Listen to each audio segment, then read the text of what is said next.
Students, today myself Alka Dhingra is going to explain you chapter 14, that is chemical effects of electric current, and this is part 1. आपको मालूम है कि जो materials होते हैं वो अलाउ करते हैं electric currents to pass through them, whereas other do not allow electric current to pass through them. Material which allow electric current to pass through them easily are called good conductor of electricity. On the other hand, those materials which do not allow electric currents to pass through them easily are called poor conductor of electricity or non-conductor of electricity. जैसे example होता है metals होते हैं जैसे copper, aluminium, ये क्या करते हैं इलेक्ट्रिसिटी को पास करते हैं अपने अंदर से easily, so they are good conductors. Other hand पे क्या होते हैं जैसे मटेरियल हैं such as rubber, plastic and wood do not allow electric current to pass through them, so they are bad conductor of electricity. आपको मालूम है कि जैसे सॉलिड कंडक्ट करती है इलेक्ट्रिसिटी, इन ही सेम वे में सम ऑफ द लिक्विड होते हैं जो ऑल्सो कंडक्ट करते हैं इलेक्ट्रिसिटी. तो जो लिक्विड्स होते हैं that conduct electricity are solution of acid, bases and salts in water. जैसे सॉल्यूशन है सल्फ्यूरिक एसिड, हाइड्रोक्लोरिक एसिड और एनी अदर एसिड, ये क्या करते हैं in water conduct electricity. Vinegar contain acetic acid and lemon juice contain citric acid. Vinegar and lemon juice also conduct electricities. There are, however, some important difference in the conduction of electricity by solids and liquids. कैसे जो solids होते हैं उसमें जो electricity carried होती है वह electrons होती है, बट इन लिक्विड जो इलेक्ट्रिसिटी कैरिड होती है वो आयंस होती है जो पॉजिटिवली चार्ज होते हैं आयंस और नेगेटिवली चार्ज्ड आयंस होते हैं.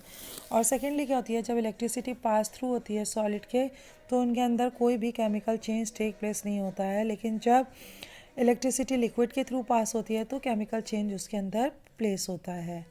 तो ये दोनों पॉइंट से ये कंक्लूजन निकलता है कि liquid which conduct electricities are called conducting liquids, और जो केमिकल चेंजेस होते हैं जो टेक प्लेस होते हैं in conducting liquids on passing electric currents through them are called chemical effects of electric current. तो जो लिक्विड होता है which can conduct electricity is called an electrolyte. In other words, conducting liquid is also called an electrolyte. जो solution होते हैं acid, base and salts in water are electrolytes. आपको मालूम है electrolytes are of two types, strong electrolytes and weak electrolytes. जो strong electrolyte होते हैं is a liquid which conduct electricity very well. तो जो स्ट्रॉन्ग इलेक्ट्रोलाइट होते हैं वो गुड कंडक्टर ऑफ इलेक्ट्रिसिटी होते हैं क्योंकि ये कंटेन करते हैं लॉट्स ऑफ आयन इन. जो एग्जाम्पल होता है स्ट्रॉन्ग इलेक्ट्रोलाइट का वो क्या है sulphuric acid solution, hydrochloric solution etcetera. और जो वीक इलेक्ट्रोलाइट होते हैं वो लिक्विड होते हैं जो कंडक्ट करते हैं electricity to a lesser extent. तो जो वीक इलेक्ट्रोलाइट होते हैं वो क्या होते हैं वीक कंडक्टर ऑफ इलेक्ट्रिसिटी होते हैं because is contain lesser number of ions. इनके एग्जाम्पल्स हैं vinegar, carbonic acid, ammonium chloride etcetera. तो जो सॉलिड इलेक्ट्रिकल कंडक्टर होते हैं जिनके थ्रू इलेक्ट्रिक करंट एंटर्स और लीव्स होता है something like a dry cell और an electrolyte cell is called an electrode. और जो पॉजिटिवली चार्ज इलेक्ट्रॉल होता है उसको हम एनोड बोलते हैं, और जो नेगेटिवली चार्ज होता है इलेक्ट्रॉल उसको हम कैथोड बोलते हैं. To check whether a liquid conduct electricity और नॉट. आपको मालूम है अब हम एक एक्टिविटी आपको दिखा रहे हैं जो ये बताएगी कि जो लिक्विड्स होते हैं वो इलेक्ट्रिसिटी कंडक्ट करते हैं कि नहीं. उसके लिए आपको क्या करना है स्मॉल बीकर लेना है और उसको फिक्स कर देना है two nails on a rubber कॉक अबाउट 1 सेंटीमीटर अपार, और इस कॉक को बीकर के अंदर रख देना है. तो जो आयरन नेल है वो एक्ट करेंगे टू इलेक्ट्रोड की तरह. अब ये दोनों कनेक्ट कर देने हैं two nails to two terminals of battery by including a torch bulb and a switch in the circuit. अब आपको उसके अंदर सॉल्यूशन डालना है डाइल्यूट हाइड्रोक्लोरिक एसिड का बीकर के अंदर, और उसके अंदर इलेक्ट्रिसिटी पास करनी है through the hydrochloric acid by closing the switch. अब हम ऑब्जर्व करेंगे स्विच को जैसे ही हम ऑन कर रहे हैं तो करंट है आएगा तो बल्ब क्या हो जाएगा स्टार्ट ग्लोइंग हो जाएगा. और ये बल्ब जब ग्लो करेगा तो तभी करेगा जब हाइड्रोक्लोरिक जो एसिड है किसके अंदर होगा बीकर के अंदर होगा, और वो क्या करेगा कंडक्ट करेगा इलेक्ट्रिसिटी. तो ये ग्लोइंग बल्ब ही हमें ये बताता है कि हाइड्रोक्लोरिक जो एसिड सॉल्यूशन है वो कंडक्ट कर रहा है इलेक्ट्रिसिटी। दूसरे शब्दों में कहें तो hydrochloric solution is a conducting liquid. तो इस तरह से हम लोग ये चेक करते हैं। अगर वो इलेक्ट्रिसिटी ग्लो नहीं करता, पास करने से अगर बल्ब ग्लो नहीं होता, तो ये पता चलता कि जो सॉल्यूशन है उसके अंदर, बीकर के अंदर, वो क्या है, वो लिक्विड वो नहीं है जो क्या कर रहा है, कंडक्ट कर रहा हो इलेक्ट्रिसिटी को। नेक्स्ट क्या होता है, बी कंडक्टर ऑफ इलेक्ट्रिसिटी। आपको मालूम है जब हम इलेक्ट्रिक करंट पास करते हैं हाइड्रोक्लोरिक एसिड सॉल्यूशन में तो बल्ब ग्लो हो जाता है। इंडिकेटिंग द हाइड्रोक्लोरिक सॉल्यूशन है वो गुड कंडक्टर ऑफ इलेक्ट्रिसिटी है। अब अगर उसके अंदर विनेगर डाल दें तो आपको मालूम है विनेगर वीक इलेक्ट्रोलाइट है, तो उसके अंदर जो बल्ब होगा वो बहुत डिम ग्लो करेगा, यानी कि उसमें इलेक्ट्रिसिटी जो बल्ब है वो प्रॉपर ग्लो नहीं करता। या हम उसके अंदर लेमन जूस डाल दें तब भी बल्ब क्या होगा, पूरा प्रॉपर ग्लो नहीं करेगा। तो इस तरह से ये पता चल जाता है कि जो उसके अंदर इलेक्ट्रोलाइट्स हैं वो क्या हैं, वीक कंडक्टर ऑफ इलेक्ट्रिसिटी हैं। Detection of weak current through flowing through a liquid. जो करंट फ्लो होता है second is usually detected by using a small electric bulb, है ना। When an electric current flows through a bulb then due to heating effect of current, जो bulb filament होता है bulb का वो हीट हो जाता है हाई टेम्परेचर पे और वाइट हॉट हो जाता है, फिर वो ग्लो हो जाता है टू प्रोड्यूस लाइट। लेकिन जो current having a circuit is large, तो जो हीटिंग इफेक्ट है लार्ज होती है due to which the bulb flow brightly, and when the current flowing through the circuit is small, तो जो हीटिंग इफेक्ट होता है वो स्मॉल होता है। तो जो current flowing through the circuit is too weak, तो जो हीटिंग इफेक्ट प्रोड्यूस्ड होता है करंट से in the filament is too little, कि due to which filament does not get heated sufficiently and has the bulb does not glow. तो इस तरह से जब हम टॉर्च वगैरह भी जलाते हैं तो वो उसका जो बल्ब होता है वो यूज़ नहीं होता है to detect weak electric current flowing through a liquid. जो weak electric current flowing through liquids होता है can be detected in two ways, by using a LED light emitting diode और बाय यूजिंग अ कंपास। अगर हम light emitting diode को use करते हैं in place of torch bulb तो detecting weak current pass through a liquid, तो जो light क्या है सेमी कंडक्टर डिवाइस होता है which glows when a very weak current passes through it. There are two wires attached to a lead. One lead is slightly longer than the other while connecting lead in the circuit. The longer lead is always connected to the positive terminal of the battery and the shorter lead is connected to the negative terminal of the battery. तो lead connected होती है circuit के अंदर detecting the current flowing through it where a torch bulb is normally connected. अब और हम इसको detect भी कर सकते हैं वीक इलेक्ट्रिक करंट को through a liquid by using a compass, है ना। कैसे, we take out the cardboard tray from the inside of a cardboard matches box, उसके ऊपर स्मॉल कंपास उसके ऊपर ट्रे के ऊपर रख देंगे, रैप कर देंगे electric wire a few times around the cardboard tray so to make a type of a coil of wire. A matchbox tray containing the capacitor having a bound of wire around it is connected in place of a torch bulb in the circuit. Even if a weak current passes through the liquid circuits, the magnetic needle of compass will show deflections. Water, seawater and rainwater. If we take some distilled water in a beaker and pass electricity through, तो हम ये देखेंगे there is a no deflection in the magnetic needle of compass. तो ये बताती है जो distil water है वो इलेक्ट्रिसिटी कंडक्ट नहीं करता है। इसी तरह से अदर बल्ब आपको मालूम है डिस्टिल वाटर क्या है, वो कंडक्टर ऑफ इलेक्ट्रिसिटी है। अब इसके अंदर अगर हम थोड़ा सा कॉमन सॉल्ट डाल देंगे डिस्टिल वाटर के अंदर और उसको डिज़ोल्व कर देंगे तो वी गेट सॉल्ट सॉल्यूशन।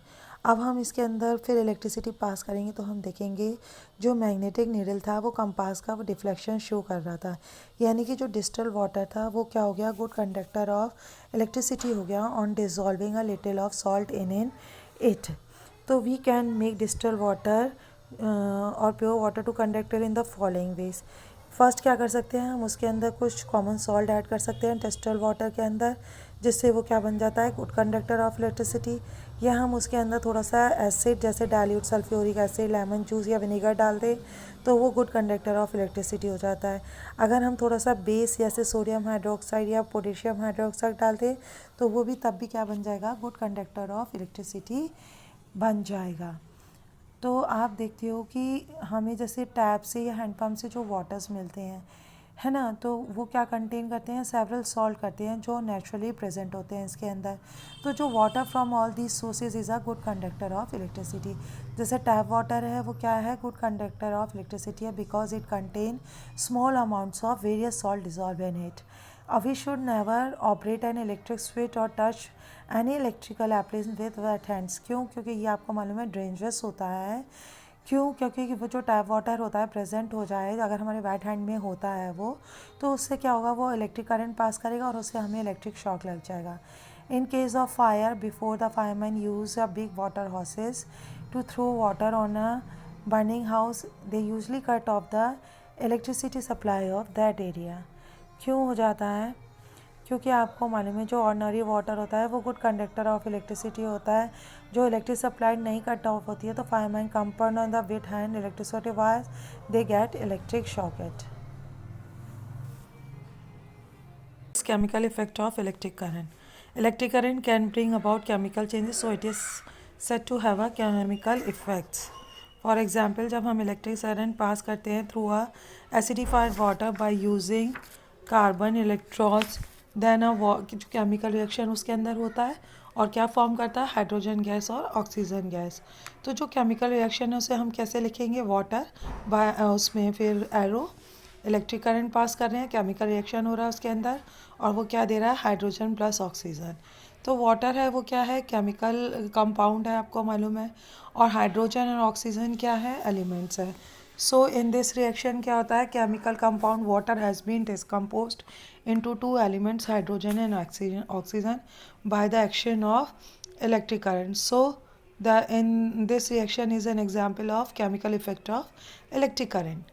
जो ब्रेकिंग अप होती है water into hydrogen and oxygen actually या केमिकल डिकम्पोजिशन रिएक्शन होता है जो कॉज्ड होता है by passing a electric current through acidified water. आपको मालूम है केमिकल डिकम्पोजिशन प्रोड्यूस्ड होता है by passing an electric current through a conducting liquid that is called known as electrolysis. जो decomposition of acidified water into hydrogen और oxygen होता है by passing an electric current is an example of electrolysis. आपको मालूम है pure water क्या है, good conductor of electricity नहीं होता है। हम वाटर को is made an electricity conducting liquid by the addition of a small amount of acid to it. तो जो वाटर कंटेन करता है लिटिल ऑफ एसिड उसको हम बोलते हैं acidified water. We use acidified water for carrying out the electrolysis of water. We can also add some base such as sodium hydroxide to make water a good conductor for carrying out the electrolysis process. Water can be decomposed into hydrogen and oxygen gases by electrolysis. To demonstrate the chemical effect of electric current, इसको हम कैसे describe करते हैं कि हमने दो carbon rod ली, irons ली, कार्बन रॉड ली, उनके टू डिक्लाइन ड्राई सेल्स बनाए, फिर क्लीन किया उनका metal caps with sandpaper, फिर रैप किया copper wires around the metal caps of the carbon rods and join them to a battery through a switch, है ना। अब ये जो कार्बन रॉड्स हैं इनको हम कार्बन इलेक्ट्रोड्स बोलेंगे। उसके अंदर हमने बीकर लिया, एक बीकर के अंदर हमने 250 ml वाटर डाला, फिर उसके अंदर थोड़ा सा डाइल्यूट सल्फ्यूरिक एसिड बना दिया to make it more conducted.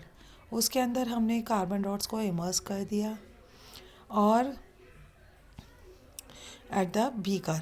अब ये श्योर कर लेते हैं कि जो मेटल कैप्स है कार्बन रॉड के वो above the level of water होना चाहिए इन द बीकर। अब उसके अंदर हमने इलेक्ट्रिक करंट पास किया in the beaker by closing the switch. Now wait for 4-5 minutes and observe the two carbon electrodes carefully. We will see that the bubble of gases are produced at the two carbon rod. The formation of gas bubbles at the two carbon rods shows that the chemical changes और chemical reaction has been take place in water. अब हमने क्या देखा कि जब electric current हमने पास किया था एसिडाइफाइड में, तो जो bubble of gas oxygen gas और हाइड्रो गैस का प्रोड्यूस हुए at the two electrodes. Oxygen किस पे फॉर्म्ड हुई, पॉजिटिव इलेक्ट्रोड पे to the positive terminal of the battery, और हाइड्रोजन गैस फॉर्म हुई at the negative electrode which is connected to the negative terminal of the body. Thank you. I hope you will understand the chapter and the rest of topics we will discuss in the next video.